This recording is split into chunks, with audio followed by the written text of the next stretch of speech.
Hi everyone, welcome to this video, created using Gemini Notebook.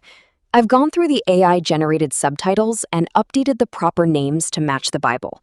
If you notice anything I missed, feel free to leave a comment. By the year 445 BC, Jerusalem had become a vulnerable outpost.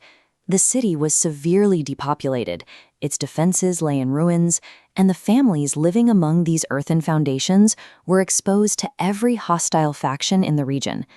Nearly 1,000 miles away, in the Persian winter palace of Susa, Nehemiah held a position of extreme trust.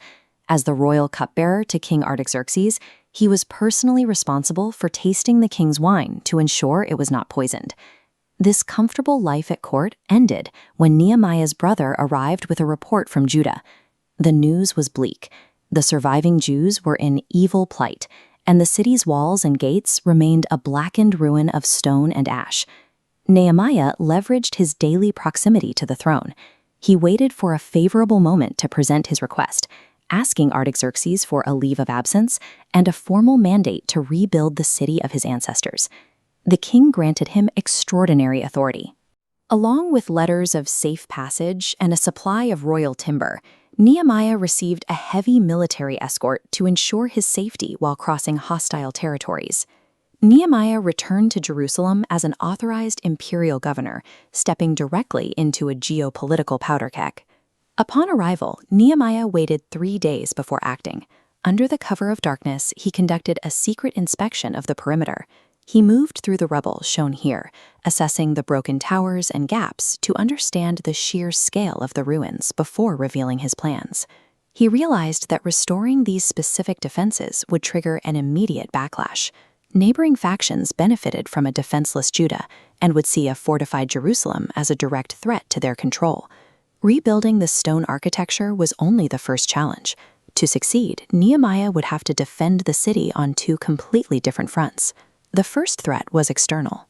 Local leaders like Sanballat, Tobiah, and Geshem began with mockery, but as the work progressed, they shifted to financing guerrilla raids to terrorize the builders. When the wall reached half its height, the enemies plotted a surprise military attack. Their goal was to slaughter the workers at the site and end the restoration by force.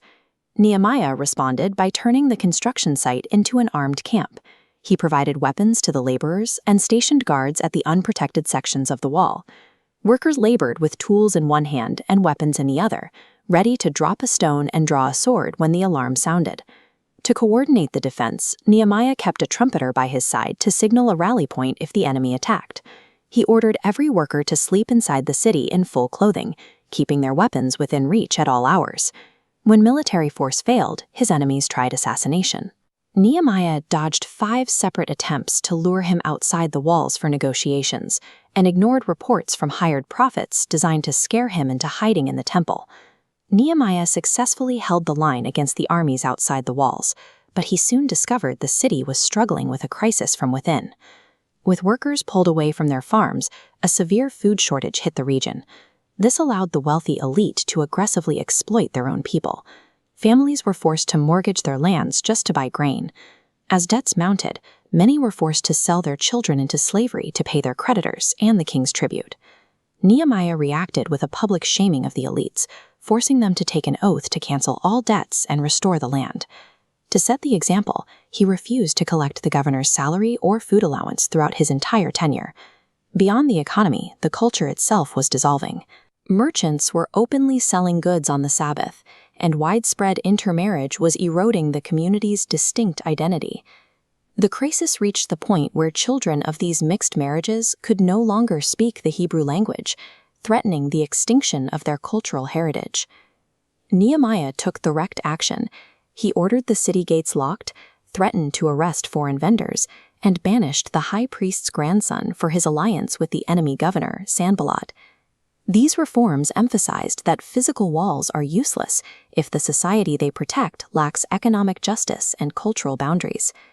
Despite constant harassment and internal turmoil, the restoration was finished in just 52 days. Jerusalem was once again a fortified city. But a fortress is useless if it remains empty. The Jewish population still lived in the countryside, leaving the city uninhabited. Nehemiah solved this by instituting a mandatory lottery. 1 out of every 10 people was drafted to move into the capital, finally giving the city a population to defend its walls. The project culminated in a massive celebration. 2 grand processions marched in opposite directions along the top of the new walls, meeting at the temple to rededicate the city. Nehemiah's administration proved that long-term survival requires a combination of physical security and social equity. He left behind a dual legacy: a wall of stone to secure the city's borders and a wall of law to preserve the community's identity. Through pragmatic and uncompromising leadership, Nehemiah guaranteed the survival of Jerusalem for generations to come. Loved this video? Drop a comment below and be sure to check out the playlist for more like this.